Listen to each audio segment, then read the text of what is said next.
Welcome to the Grief Pod with Venetia Quick. This is a weekly podcast which looks at every aspect of something which has or will at some point affect us all.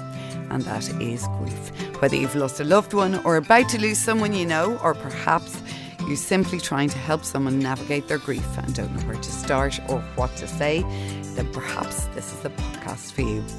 Each week I'll be bringing you different stories and experiences of loss, love, hope and at times humour. In 2015, June the 30th, Eugene Maher was going on an evening cycle on Dollymount Strand. Now, it was a gorgeous summer's evening, and as a meeting had been cancelled, Eugene decided to go for one of his daily cycles instead, just before dinner. In a split second and a bad decision by somebody else, Eugene would never come home for that dinner. A hit and run, Eugene was taken to hospital where he died not long after. Now, 10 years later, his daughter Lisa Marie joins me to talk about her dad, what happened that day, her advocacy and her forgiveness for the hit and run driver. Lisa Marie, thank you for coming in. Thank first you for of all. having me. 10 years now since you lost your dad in such a senseless, horrific and pointless way. Can we go back to that evening and how you felt then and now? Wow. How I felt then and now. The pain never goes away.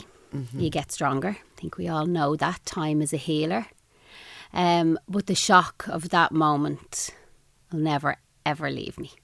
It's one of those things that happens in your life that is a turning point. It changed everything. Our lives were never the same again. And you know, when you hear of an accident or an incident or something that's happened, and the first thing that happens to me when I hear, and to this day, is I think some poor family is getting that phone call. Or the knock on the door. The knock on the door. Yeah. Yeah. So your dad had just literally gone out for a cycle. He was going through a pedestrian light, which was in his favour. Yes, it was green and it was rush hour traffic. My dad was extremely fit. He had only actually had a medical the month before and was bragging to everybody about how healthy he was. And he was very dapper, he was very handsome, he was very charismatic, larger than life, that's what we used to say. Big personality, he really took care of himself. Dollymount was one of his favourite places. He had previously cycled to Howth as a younger man, but Dollymount was his place. We'd go down to the lighthouse down there. He'd sit on the bench, he'd roll a cigarette and he'd just let his thoughts flow off into the world. And he used to say, like, that's just his place. And I love that he was there just before he passed. I feel like he was, where he was meant to be. It's actually where we spread some of his ashes as well. And he was, at this point then, there was a group of young men who'd been out on the beach, as tends to happen in Dublin on a sunny summer's evening, because they're sort of rare, and they all got into the car, but the person driving hadn't been drinking, so that's why they were driving the car. Allegedly. Okay. So it was a beautiful sunny summer's day in Dublin. Actually, it was the hottest day of the year in 2015, would you believe? And you can imagine down that area, it's beautiful. Stunning. It's, you've got the beaches and everybody was down there, of course. They were racing up the Clontarf Promenade with another car. And when they hit the Alfie Byrne Road, the other car turned left and this car kept going. There was 5 young men in the car. The driver wasn't the owner of the car, wasn't taxed, wasn't insured and was on his 4th, I believe, driving ban. So self-admittedly not a good driver. And he sat into the car that day and, as young men do, they behaved in a way that they shouldn't have. Not all young men, obviously. And they drove up the bus lane. So coming up by Westwood Gym there in Clontarf. I believe the speed that was hit was 100 kilometres an hour. And my dad had his headphones in, we think. And he stepped out onto the road with his bike by his side. There was a So man, he wasn't even cycling? No, he wasn't even cycling. No. He had been cycling up as far as Westwood, but he was crossing over to go down the Malahide Road. So he stepped out with his bike. There was a man standing behind him, turned out actually to be a consultant in the Mater Hospital. So he was the first person to attend to him on scene, but he tried to stop him. Somebody tried to stop him, tried to hold him back, but he just didn't hear the noise, and they had a free bus lane. So they came up the bus lane and my dad just stepped out, and it was just that moment. So the impact, it didn't kill him instantly, but it was quite traumatic. He died of catastrophic head injuries. So it was when his head hit the ground. He never regained consciousness after that. But his bike was 40 feet from where the impact took place, and his body was over the opposite side of the road. Wow. Yeah. And the car spun out. He hit the bonnet, he hit the windscreen, he hit the roof, and then he hit the ground. So you can imagine, Yeah. These are all the things that were traumatising us. Of course. You're Because traumatised. then... Because you're reliving it in the moment, and you're standing in the space and you're imagining what happened, and you're speaking to people and you're getting bits of information here and bits of information there, and all you can do is just piece it together. So it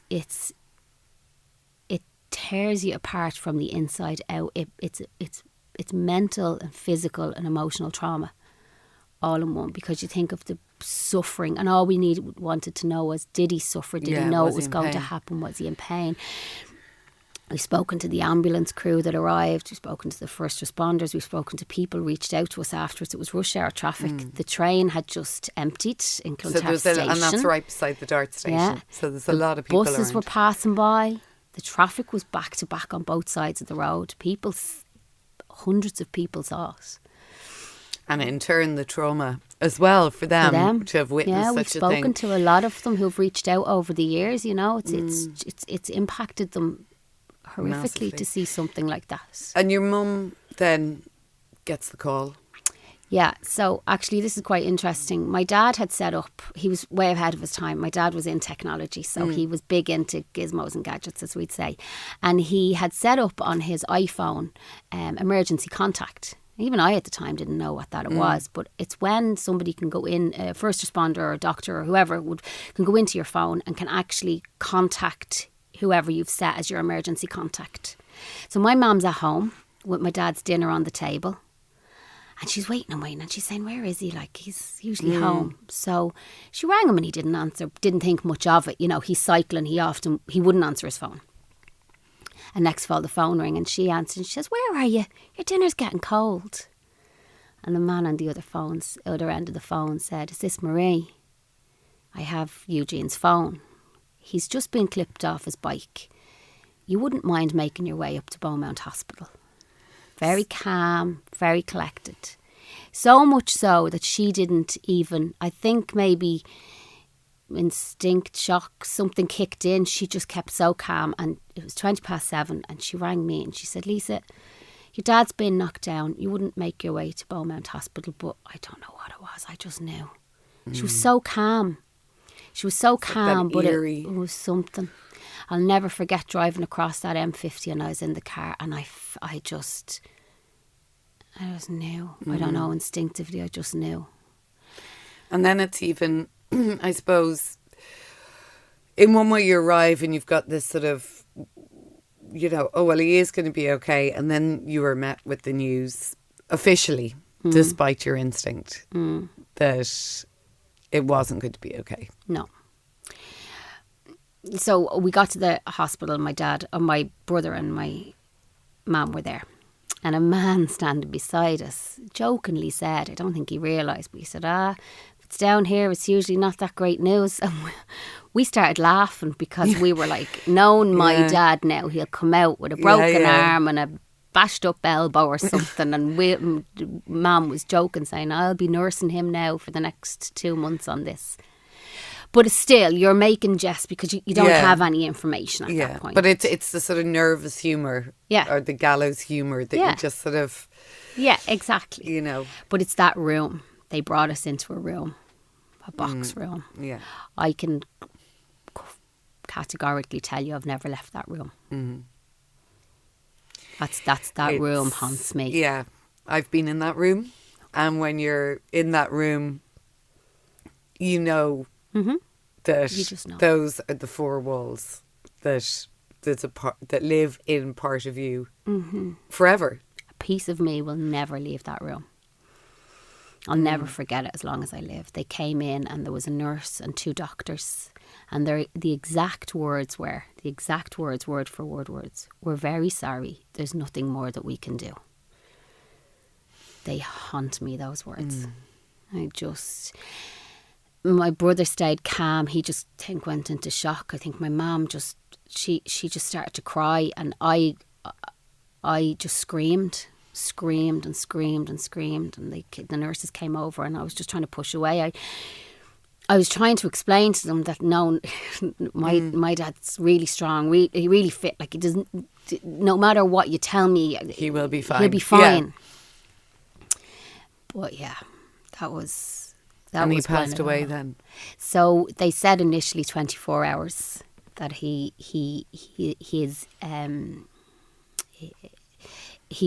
would never regain consciousness, and even if they operated, that it would not. He would never be the man that he was. And then they came into us really quickly. The family started to arrive, and people started to come and be around us. And then they said, "You have to make your way up to the ICU really, really fast. He hasn't got very long." So initially they said 24 hours, but I think my dad we're not going to, he was all in or all out, that type of man. And I think we feel that he just didn't want to put us through anymore. Well, we were all around by his side. We went into that room. And we held his hand and we spoke to him. And even though he was bloody and bandaged and hooked up to machines, and it didn't look like him. And that's my last visual of him alive. I don't remember him like that. Yeah. I consciously left that part behind. I had to. I couldn't take that with me into the next phase of my life. It's too hard. So then as a family, you want the natural progression, I guess, after you lose somebody is you think about funerals and you think about all that side of things. But that, obviously, because of the nature of how he died, wasn't possible. No. So, the car that hit my dad didn't stay in the scene.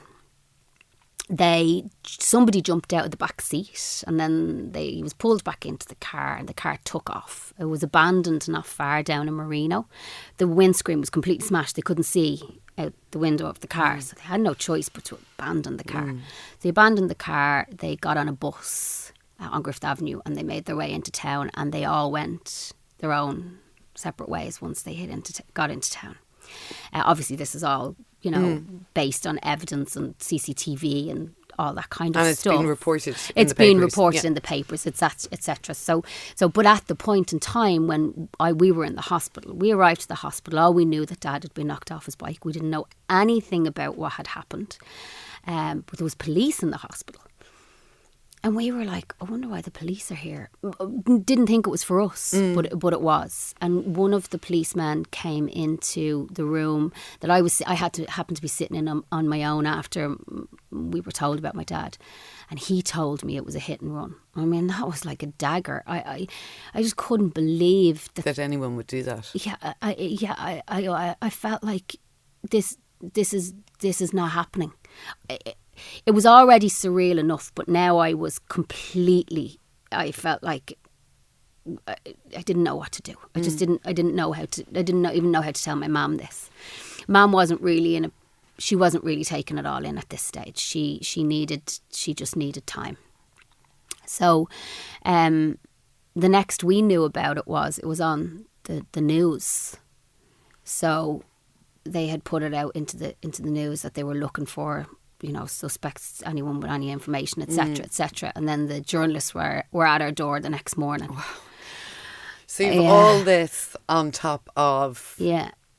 And you got to remember as well, you're just a regular family. Mm-hmm. It was a Tuesday going night. About Tuesday night. This is Wednesday morning.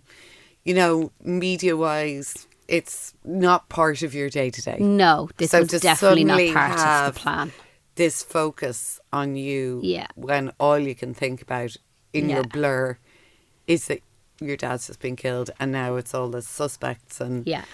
I think when you're in shock as well, Media. you don't really have a chance to assimilate everything that's going on. We were just dealing with the next moment and what was next. And, you know, you've got the police liaison officers at your door and spending a lot of time in the house with you. And then you've got neighbours calling and family, and all of this is happening. And in the meantime, it's just, there's somebody out there that's killed my dad and we don't know where they are. Is this for real? Like, what do I do next? You just don't know what to do next. You're just taking every step as it comes. What really upset us, I think, kind of was the turning point was, so the person who killed my dad had the right to ask for an independent autopsy. yeah, and this has come up before Yeah. on this podcast in another Yeah. episode with Jason Poole about the rights of the other person in relation to burial and Yes. viewing the body, which can be seen as so insulting. Incredibly, and very difficult to understand when you're already in an emotionally heightened state. I couldn't comprehend this information. Only afterwards I got the right context of the information, but when it's been delivered to you in a moment where you're not, you know, in your right frame of mind anyway, it's very difficult. So my understanding at the time was that we would never get my dad's body back until this person was found. So then it makes the finding of the person more important than the starting of the grieving process. And it was all the conversations in the house. It was people, everyone's sitting down. We're all talking about the negative. We're talking about what happened and why it happened and where we could be and who might know, and putting the word out and speaking to the journalists and trying to do whatever we can instead of being together in a moment where we all needed each other just to As be.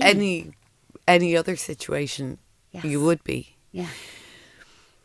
So your dad is like there and you can't plan anything, you can't do anything.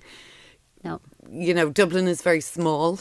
As you said, it was rush hour, there was loads of witnesses. How long did it then take before you could have a funeral? So my dad was knocked down at 6:30 on Tuesday, the 30th of June. The following Monday at 4 p.m, the man who killed him, who was driving the car, handed himself into Clontarf Garda Station. We had previous notification of that. His solicitor had made contact with the police to say that they would be doing the, handing himself in. So I think that was a big relief, but still there was a lot of misunderstanding around that. And I think my biggest thing at the time was the likelihood was that he was drinking and he was on drugs, or I don't know exactly, but I mean, it was just so horrific what was done. It's just it's so out of the ordinary, you know. It wasn't the middle of the night. It wasn't, after. It was just. But just, I suppose, even I suppose for a lot of people, if hypothetically, if you're in that situation, your automatic response is to stop and see what you can do to try and help. Yeah. And that must have made you... a humanly instinct would kick in. Like, you can understand fear as well, or shock, but that's another thing, I suppose, for you guys that you had to sort of what balance. Type of people are we dealing with here? Yeah, that was the big thing for me. Okay, so from the Monday then, you got... Yeah, so you were able to bury your dad. From the Monday then, he was asked during an interview, did he want to have an independent autopsy? He said no. He had such a control over us. This was a big thing for me as well, that, he took that power from us on that day. He held it up until he handed himself in. And then he just gave it back to us, like as if it was, who were we, didn't really matter. Let them have the body back. That was horrific. And I think that was a big thing for me. I felt so entrapped by somebody else. I felt so angry at him and so bitter. I could see the hurt he was causing. I could see the pain. Now, on the opposite side of all of that that's going on, my dad was a really positive, uplifting person. And through all of this, we were saying, what would Dad do and how would he want us to be right now? And that 10 days between the day that he died and the day that we had his funeral actually gave us time as a family to plan what he would really want. We didn't rush into anything. We couldn't. So you could give him We could the give celebration, him what for we want of a felt better word. he would want. Yeah. My dad wasn't a very religious man. So we felt that going to a church might have not been what he wanted if he had had a choice. Himself and my mum met in the musical society, O'Connell's Musical Society, back, they were only 19 or 20 at the time. And we decided to have his celebration of life in the O'Connell's Musical Society, or the O'Connell School Hall. Yeah. He also attended that school. Okay, so we went so it down was to the full brothers. circle. Yeah, and one of the brothers that remembered him as a child and gave us the permission. And we had the most beautiful celebration of life. There was thousands of people at it. It was really, really something. He even got a guard escort, would you believe? We said only he could. Yeah. But it was really beautiful. You do sometimes sort of think, when things like that happen, that they're looking down going, yeah, that'll do. He is calling the shots. Yeah. If you knew him in life, you'd know this is what he's like, still to this day, actually. But it was a beautiful sunny day, and it felt so perfect for him. He was big, music was his life. So we told his story of his life through people. So all the people from his childhood all the way up, we had segments. Oh, we lovely. told the story of his life all the way up through words and music, but we didn't have anybody. We had everybody telling their words, it was their words, they wrote them. And it was amazing because there was people that knew him in his latter life, they didn't know his younger life, and they got a whole synopsis, a whole bird's eye view of his entire life, and the same people that knew him as a child. So this is your life. Yeah, basically. like he actually went to school with Jim Sheridan. Jim couldn't make the actual funeral itself, but both wrote the most beautiful piece about him. And that type of thing, we wouldn't have been able to do that without the time that we were gifted. Of course. So there was a positive thing. Sometimes it's about perspective, do you know? So for all the hurt that you were going through from one side, Yeah. you were being offered this as well. And there is something, I think, if you're able and allowed to do a final celebration for them in a way that they would want, with the right music and everything, it, aside from yourselves, it gives other people, like the person's friends and associate, it gives them something as well to remember. Absolutely. It gave them a snapshot of his life to carry with them, and actually it changed a lot of people's perspective on funerals. Myself and my family, we've had conversations about what we want and what we don't want and what we'd like.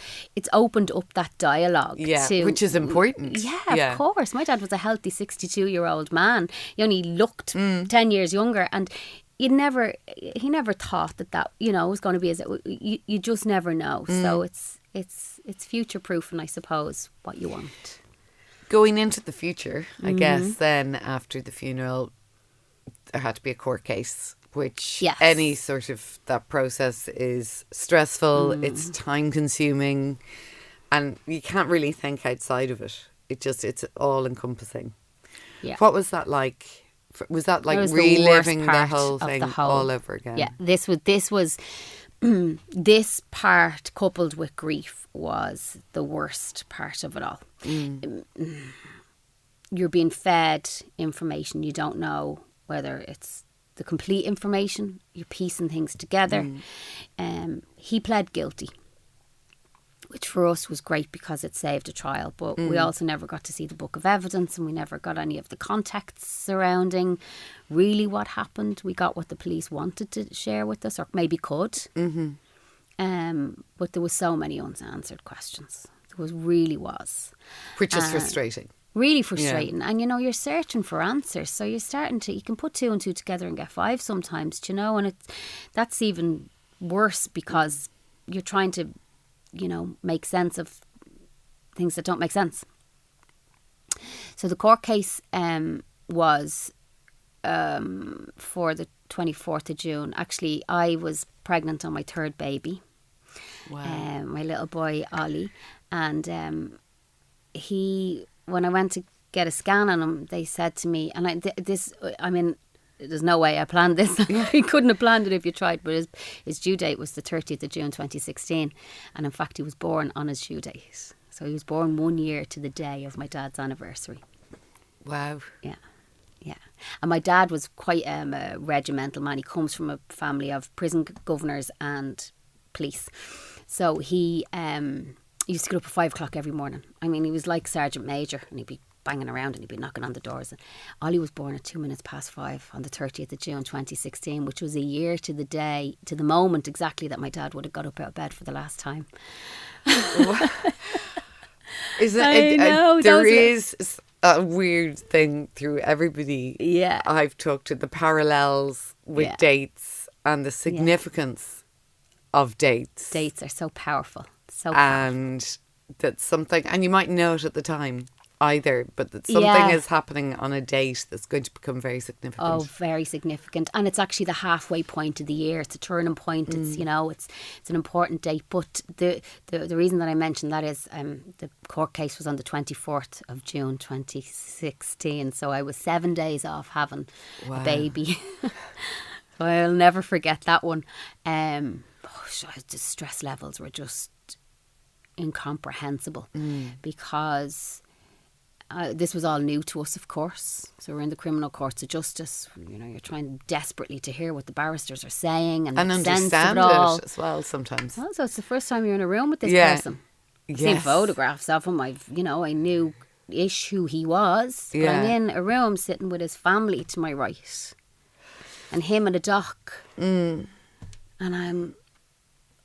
My poor mum. That's all I can say. How is your mum? My mum is amazing.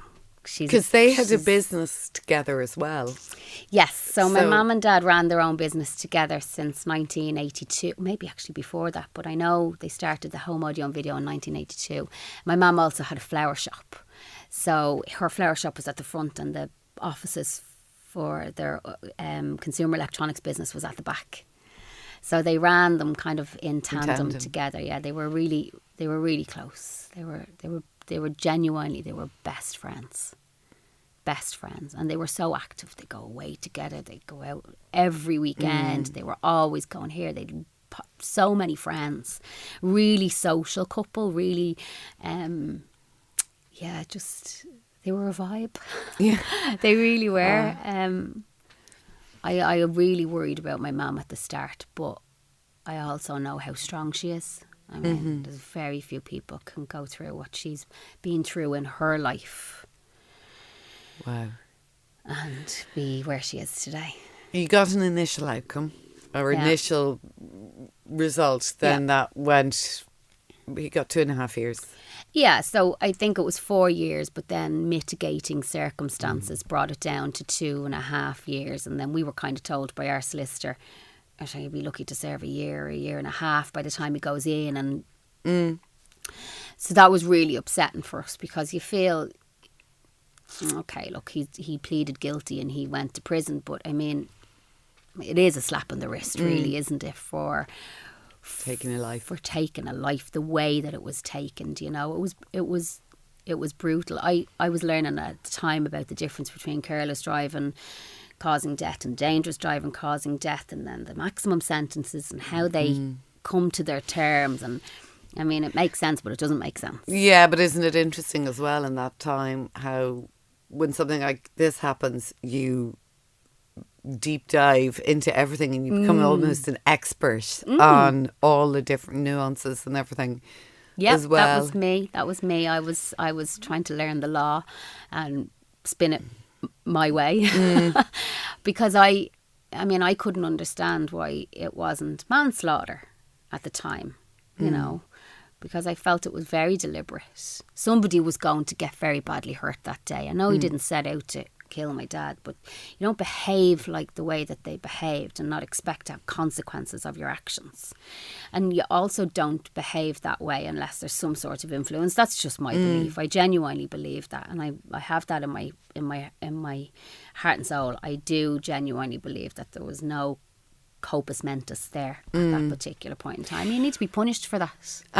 Then again, so that was all changed. There was a re-sentence. Well, we appealed. Yeah.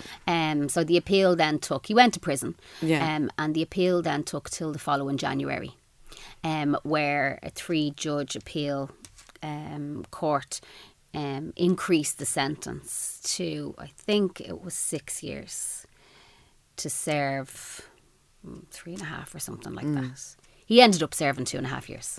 Okay. What's it like sitting in court, looking at the person that took your dad's life beside their family? How? Oh, I was so angry. And you're heavily pregnant. So I'm, you're pretty much giving birth in the court. I'm pretty hormonal. Yeah. I felt inferior. I didn't feel like I just felt so defeated. When he got the first sentence back in June, the first sentence, his solicitor celebrated with him in front of us. That was probably one of the most hurtful things of the whole scenario. I don't think she should have done that. I mean, I get it. She managed to bring his sentence down to a lot less than what he could have got. But that doesn't make it okay to do that in front of us, do you know? It was just really uncomfortable. It was really awkward. It was really uncomfortable. Obviously, they disappeared straight afterwards, and I understand that too, do you know? Like, at the end of the day, his family didn't do anything. It wasn't them. They had to sit there and support their son, brother, uncle. And it is horrendous, we should say, for... It is. We'd imagine for the family. There was a lot of families destroyed that day. Yeah. Do you know? And we haven't even spoken about the other people that were in the car, who nothing ever happened to them. They Even just though got complicit. on with their lives. Yeah. They moved on. I was never even given their names. So you might meet one day. I could and be not living even next door to one. Yeah, I don't know. I'll never know. Do you know? Wow. Think or your about that. kids might My be kids. friends with they might be going on play dates. Wow. You, in this time then, went into the restorative justice. What is that? So there was And why? Very interesting, actually. I knew nothing about this beforehand.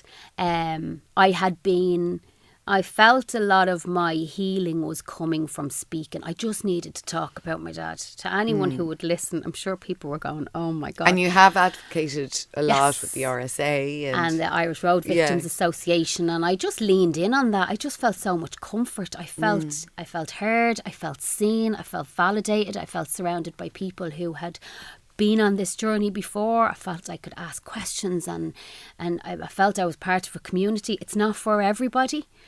Some people don't want to lean into speaking about it too much. It's too traumatic. It's too hard. For me, it was where I was finding my peace and my comfort, and it was easing my pain. And I also felt like, oh God, what if this story could change the course of somebody's life, could make one person think about a decision that they make, or just be more aware. This was all evolving for me. I never made a plan for this. It just happened. One led into the other. And as part of that, I heard about the restorative justice programme through the Garda liaison officer, who in fact, he had never been through this process before. He said, look, it's very new. So this is new for me, but if you'd like to enter into it, let's go through the process. It's basically a process that brings a victim or a victim's family together with the perpetrator, and they can, through distance communication, so mediation, communicate, and eventually the goal would be to bring them together in one place to talk through what happened, ask questions, get answers. I mean, to me initially it was You can alien. see that a lot of people wouldn't want to do that, but you can see why. Listen, I went to my mum and my brother with it. My brother was like, no, absolutely no way. He was so angry, you know.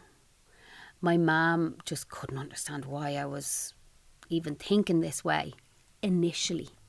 But then as we sat down and we talked about it, I think they knew it was something I wanted to do, and they were going along on the journey. I don't think it's something that my brother would have done without me, and certainly not my mum. But actually, I think we're all really happy that we did it. It was long. It was, you're re-traumatising yourself, let's be honest. You know, you're trying to grieve and move on with your life, but and there you're must be digging everything back up. stages in it. How long does it take? Took about a year. And there must have been points that time that you just were like, no, I can't do this anymore. Yeah, sometimes when you're reading his letters. Wow. Yeah, sometimes when you're reading the letters and you just want to rip them up. And they, I assume, have to be asked, do they want to do it? So it has to be mutual. Okay. So there has to be an agreement on both sides. So if he had decided at any point, this isn't for me, I'm not interested, I don't want to, he can put, it's completely voluntary. So it's two voluntary parties come together. So the process, as you can imagine, many get started, very few finish. Because it is long, and it can get to the point where, you know, you really have to be determined. And it turns out he was really determined to meet us, as determined as I was to meet him. For me, I was carrying so much bitterness and so much anger, and it was misdirected. I didn't know, you know, I was. But also, you have a young family. You have a very young baby. Yeah, I'm a mum. Sometimes you've got to weigh up life and. You know, is that what your dad would have wanted? Would he want you to live your life angry, and especially how that might impact on his grandkids? No, of course. But how do you deal with that anger? You know, there's therapy, there's bereavement counselling, there's everybody will go down. But none of that was for me. I fell into a very, very deep state of, I'm not going to call it depression. I think it was grief. I think it was trauma. I spent months in bed. I went around in circles. So I've got everything from the shock of what happened, the trauma of what physically happened to him, being in the hospital, the news, the court case, the fact that he went missing, the appeal, having a baby in the middle of it. Like, those couple of years in my life where I blanked them out because they were horrific. I was grieving, but I was lost. But it's a blur anyway.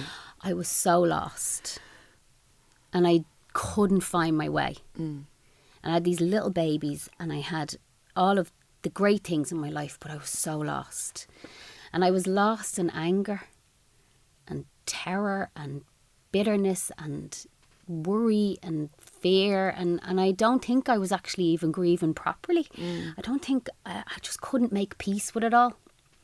So when I heard about restorative justice, something told me that this could be where I might find my peace, where I might find, I think because I wanted the answers. I wanted to know everything, every detail. I wanted to know, piecing everything together, and I couldn't get that. And the why.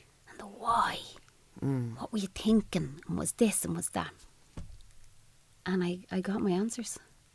What was that like, meeting him? And how soon did that happen? Or, like, do you arrange to go for a coffee? Does there have to be other people present? Yes. It's highly monitored.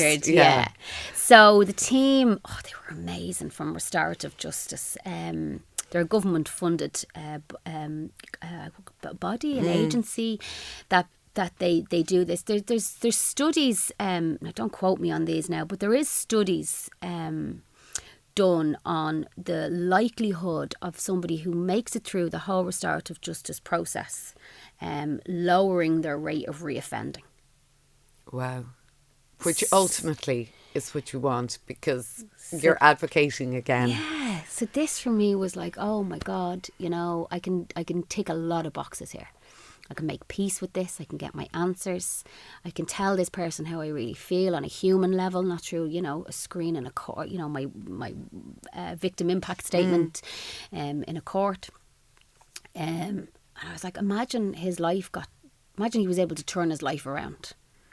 Imagine that's another imagine he doesn't do this again, or he makes something of his life. And There was a lot of that because my dad was that type of person. So my dad was the type of person who, and this was driven a lot by this, who he saw the good in everybody. And that was testament to him at his funeral, where men turned up. My dad had a warehouse and he would take people in that nobody else would give jobs to. And he would look after them and give them jobs and give them mentoring. And those men turned up and said that they wouldn't be where they are in their lives today if it wasn't for him. Okay. And I just think sometimes how you treat people can change the trajectory of their life. So I wanted to show him the courtesy of turning up and let him have his say if that's what, he wanted. But I also wanted to be able to have my say too and hopefully impact. I just never wanted it to happen again. I kind of felt like I didn't want my dad's death to be for nothing. Something had to come from it. Something. I think that's where the speaking came from. I was like, maybe I can help somebody. But I wanted it to mean be worth something. And give him a legacy. Yeah. I mean, he left his own big legacy behind. But I wanted what happened to him not to just be a number. A statistic, which essentially he was a statistic. And I'd speak about that with the RSA and the IRVI all the time when we're talking about the number of road deaths this year. And, since my dad's died, there's been over 1,500 deaths on Irish roads. Do you know? Possibly more. That's just from scraping off the internet here and there. But it was a big deal. So that day, actually the lead up to it, the restorative justice team would call out to the house and we'd have conversations and we'd discuss the process, and then we'd write some information. So it might be some content that we wanted him to know or hear, or some questions that maybe we wanted answered. And then they'd go and visit him in the prison and they'd do that process with him and bring back. So this back and forth went on for about a year. And I'm sure there's some sort of assessment as to whether the other person actually genuinely wanted that, because you could be cynical and go, they're just looking at for their own self-gratification in one way, maybe there is some people that might be doing it for the wrong reasons. I think that the team are trained to know. They were fairly confident from the start. They were quite surprised. I remember when Peter rang me and he said, I have some really great news. This guy seems to be on board with this, because we were told from the start now we're going to ask the question. 9 times out of 10 they say absolutely no way. But he was very forthcoming. That meant a lot to us. That meant an awful lot to us, because you don't expect that he's going to want he comes out and then you meet. Yes. So we met in a boardroom in the Gresham Hotel in May, a couple of years later. God, I can't remember the year. So he would have been in prison for, I don't know why that's gone out of my head, but so he was in prison for around 2.5 years from 2016. So it was around maybe 2018, 2019. Around a very short space of time. Yeah. And again, time has passed. Yeah. The grieving has changed direction. Your life has moved on. Your kids are growing up. Things are changing and you're still sitting in that space. So that was a little bit hard but I also knew I was coming to a turning point. So my mum decided that she wasn't going to attend, and I completely respect that, and I think that was the best thing for her. I really do. And understandable. Completely. Yeah. But myself and my brother went in. And again, I always say, I think he did it for me, which I'll always be so grateful to him for, because maybe it's something that he didn't want to do, but I do firmly believe that coming out the other end of it was one of the best things that ever happened to him. Because he got to ask those questions and have those conversations too, that maybe he never expected that he would. But we were brought into a room together. It's supervised by the Restorative Justice Group and a detective that was looking after it. He was actually our liaison officer at the time. So it's, it's a safe environment, and he brought his sister. Okay. So there was him and his sister and me and my brother. 2 brothers, 2 sisters. Yeah. Wow. Yeah. And she was so supportive of him. Oh, I remember thinking that to myself, and his family were in court as well. Like, he had good people around him. Yeah. Do you know? And I really felt like he wanted to turn his life around. And this was part of that. I mean, you know, he didn't have to do what he did. I knew going in that the only way that I was going to come out the other side of this was to offer my sincere, genuine and heartfelt forgiveness to him. I wasn't giving it to him for him necessarily. It was for me. I had to let go. I had to take into consideration everything that had happened. He'd pled guilty. He'd gone to prison. He'd done his time. He'd gone through the restorative justice process. We're sitting in a room together. Do you know? That didn't all happen by accident. Yeah. Someone guiding you in that. Well, this is the big man above. Walking out of that room, how did you feel? Oh, I felt like a weight had been lifted off my shoulder. But it's funny, I felt like my dad was in that room with me at that time. I remember just feeling this wave of completeness. It was a summer's day, and Stephen and I left the Gresham and we just started walking. And we didn't stop walking. We walked all the way down to Fairview. I think the two of us just talking and just taking it all in. And that was my next turning point. I took back my power. I reclaimed the power that was taken from me on the day that he was taken. 10 years on now, what do you feel when you look back on that time and how things perhaps could have been different had you not gone through that process? Personally, if I hadn't have gone through that process, I would be living in a state of fear still. Fear that Dublin is a very small town. I could bump into him any day, anywhere. There is no contact, I assume now. Oh, there's absolutely no contact. No, we moved on with our lives. I wished him well. I said to him, I hope that you go on and lead a fulfilling life and use my dad as guidance. Ask him for help if ever you need it, because he'll give it to you. And do something with your life. Make something of yourself. Turn this into something good. Don't go back out onto the streets. Do you know? Because the next time it might not end up exactly like this. But Dublin is a very small town, and I do know a lot of people that know him, grew up beside him. I know that it would be very easy for a connection to happen somewhere along the line, and that was one of the things that terrified me. Me or my brother going out someday and bumping into him and somewhere, or totally off guard just as well. completely off guard. Like, you just don't know the time, the minute, the hour when something like that's going to happen. But I don't have to worry about that now.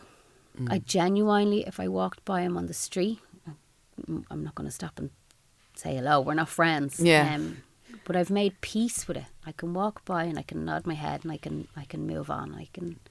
And as such, you've given your kids, your dad's grandkids, a better life because you're in a better place. Yeah.